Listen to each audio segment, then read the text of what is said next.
My childhood was weird. I spent most of my time playing licensed kids games, and when I wasn't doing that, I played a lot of MMOs growing up. I feel like I played just about every popular MMO that was around back in the day, but even with the amount of MMOs I played, I still never got around to some of them. Can you believe I never played RuneScape? Yeah, I can't either. I gotta make some dough.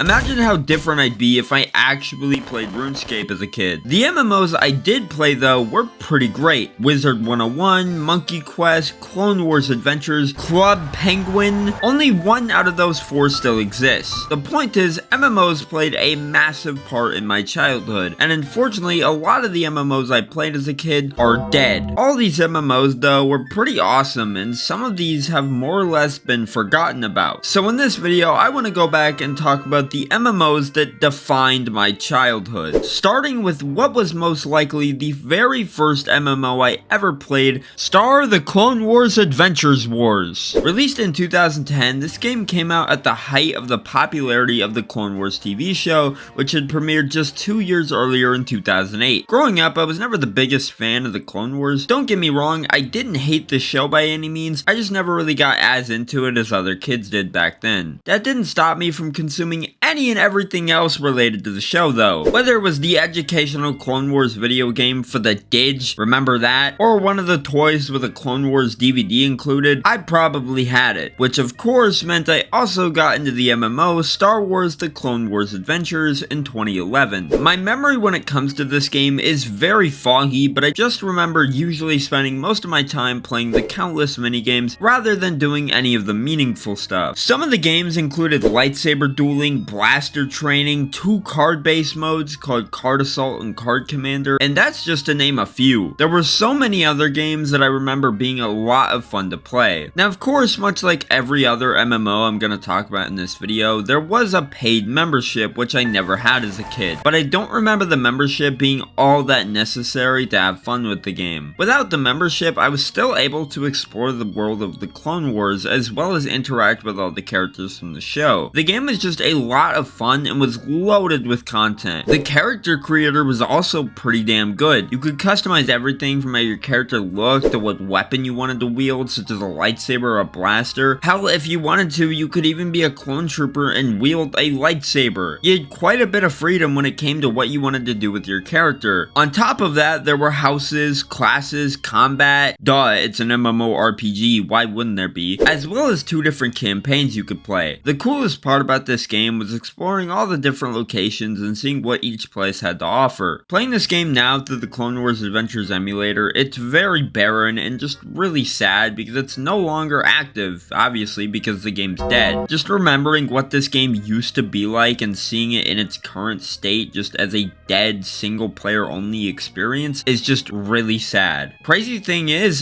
that this game released just a year before the Old Republic, so this was technically the first Star Wars MMO on the market before Old Republic came out. I do think the Old Republic is a much better game. I mean, duh, it's still around while the Clone Wars Adventures is dead in the water, but Clone Wars Adventures just had a certain charm to it.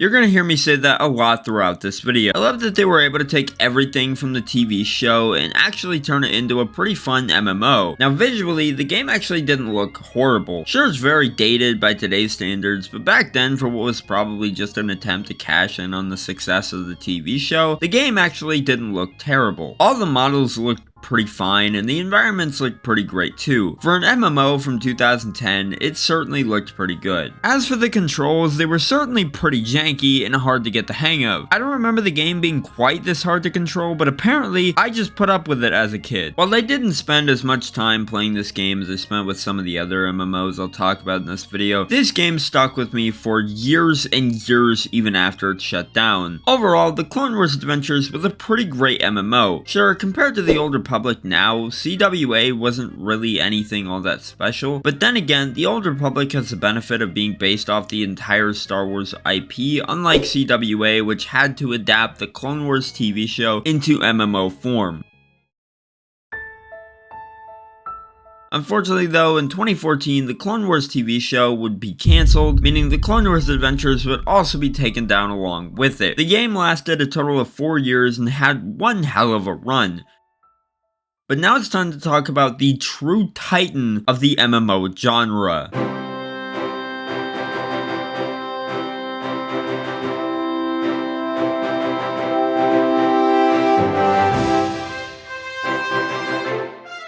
Wizard101. This is the only surviving MMO I'm going to talk about in this video. How the fuck this game has somehow stuck around since 2008. It still looks like it hasn't changed graphically since 2008. And even the website is still stuck in 2008. It's a miracle how the game has survived for this long, but it's the last remaining MMO from my childhood, so you know what? I'm not complaining. Wizard101 was a pretty interesting MMORPG, as unlike a lot of other MMORPGs where their combat is more traditional, Wizard101 instead had turn-based combat, which as a kid, I honestly kinda liked. I've never been a big fan of turn-based RPGs, but I thought it worked really well in this game. Essentially, if you ran into the hostile zone of a map, you'd be tasked with battling up to 3 or 4 enemies. What was cool about this was you could start a fight and other random people in the server could join in to help you out. Now let's talk about what the rest of the game is like, starting with the character customization. Now unfortunately, I got locked out of my original account from 2012 for some ungodly reason, so because of that, I had to make a new one. With that being said, allow me to introduce to you the most powerful wizard in all of Wizard101, John Death Note. Just look at him. He screams intimidating. Upon creating your character, you're introduced to Headmaster Ambrose as well as the main villain Malistaire. Well, that's a villain if I've ever seen one. This game, in my opinion, hasn't really aged the greatest. This is exactly how I remember the game being in 2012. Now, of course, I haven't really touched this game since 2013, so I've missed out on a lot of updates and content since then. But from playing the game again for this video, I think I enjoy the fact that the game has remained the same even after all these years. It's super nostalgic and just reminds me of when I used to play the game as a kid. The game is on Steam too, which is nice, but if you have an original account from back in the day like me, you have to download the game from their website. Otherwise, you'll have to make a new account for the Steam version. Reading up more on how the game is currently from people who've stuck with it all these years, apparently the game sucks now due to new developers coming in after King Isle was acquired. Well, that's cool. Anyways, it's time to talk about Monkey Quest. Surely that can't be doing any worse than Wizard101. Oh.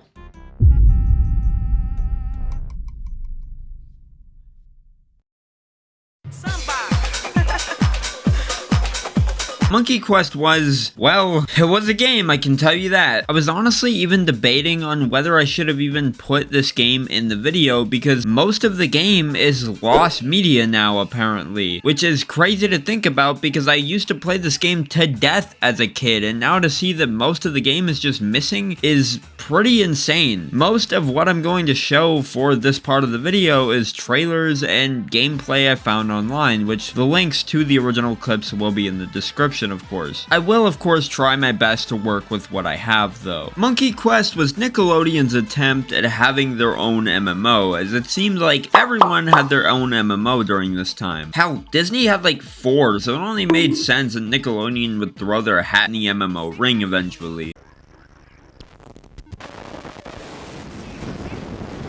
In 2011, Monkey Quest would be released to the world, and honestly, it had quite a bit of potential. Now sure, it looked ass ugly, but it had the benefit of being different than other MMOs at the time. Rather than being a third-person MMORPG like Pirates of the Caribbean Online, Star Wars The Old Republic, and many others, Monkey Quest was 2D, which I thought was really cool back then. You got to play as a monkey, which you could customize, but I don't remember the customization being super in-depth. There were different quests you could complete, such as daily quests, side quests, multiplayer quests, as well as there being loads of different characters to talk and interact with. The game had a pretty small map though, only having 4 stages to go to, some of which being members only areas. You were also able to join a tribe, and much like certain areas of the map, some of the tribes were also locked behind a membership. Now this game did have a story, and due to this being a game for literal fetuses, the story was pretty straightforward and simple. Apparently they wanted to adapt this game into a movie. How the hell how would that have worked? Monkey Quest was a fun game, but unfortunately it only lasted 3 years, being shut down in March of 2014. And because of that, all plans for the Monkey Quest movie were also canned. You know what, maybe that's for the best. I don't even want to know what a Monkey Quest movie would have looked like. Moving on to an MMO that needs no introduction, Club Penguin. Club Penguin was interesting because despite it being the most simplistic out of all the MMOs I've talked about so far, it was the second longest lasting, surviving for a whole 12 years from 2005 to 2017 until Disney pulled the plug.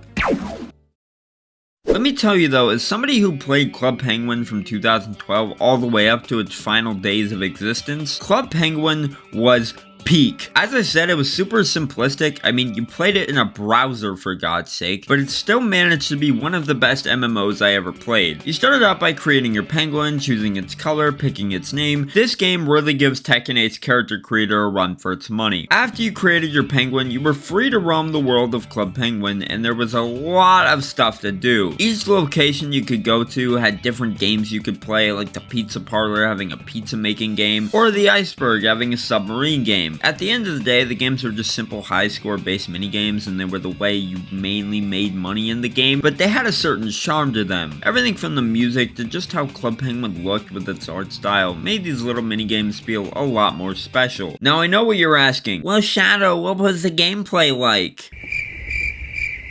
I really don't know what else to tell you. You just click around and move your penguin. Now yes, it was just like every other MMO in the fact that it too had a membership, and damn that membership was annoying. The shops in Club Penguin might as well have just been members only shops, because my god, I remember looking through each and every catalog looking for shit to buy for my penguin, only for just about everything to end up being members only items. It wasn't just certain clothes that were locked behind the membership either. Even some of the arcade games had levels locked behind the membership as well. So one day in 2013 when I was with my parents at Walmart, that was when I saw it. A 1-month Club Penguin membership card. I remember begging my dad to get it for me, and long story short, that was the day I officially became a Club Penguin member. I remember rushing home to input the code on the website, loading up Club Penguin, and seeing all the new perks I received. I then rushed to the newly added Puffle Hotel to complete the quest necessary to get the elusive Rainbow Puffle. For that 1 month I had my membership, it was like I'd finally realized what true happiness was. Until my membership ran out and I was back to being a peasant. Something that I feel made the game even more special was the special parties they would have in-game every month. These parties would take over the whole island and would always offer new stuff for you to do around it and add new costumes for your penguin to wear. The parties are what really added to Club Penguin's charm and made it feel more special. There was nothing more fun than hopping on Club Penguin as a kid to check out all the new stuff added and seeing all of the changes that were made to the island. Even if you didn't play Club Penguin as a kid, it's really hard to ignore just how massive the game was. There was Club Penguin games on the DS, Wii, real-life merchandise such as plushes, and even Card-Jitsu cards. Card-Jitsu, of course, being Club Penguin's fictional card-based PvP game. As hugely successful as Club Penguin was though, all good things come to an end, and in 2017, Club Penguin would shut down for good. I was devastated, heartbroken even. That wasn't the end though, as the reason why Club Penguin was shutting down was because it was to be replaced with another version of it. Club Penguin I'm not going to be talking about that in this video though. Club Penguin as of 2024 is completely dead and long forgotten about at this point. With Club Penguin Island having been shut down a little over a year after its release, I think it's safe to say Club Penguin is never coming back. So that was a brief look at most of the MMOs I played as a kid. I know I didn't go super in depth on a lot of them. For the sake of time, I wanted to keep things brief. All of these MMOs in this video though played a big part in my childhood, and while most of them are no longer around, I don't think I'll ever forget about them. With that being said, I'm still confused on how the hell they'd make a Monkey Quest movie.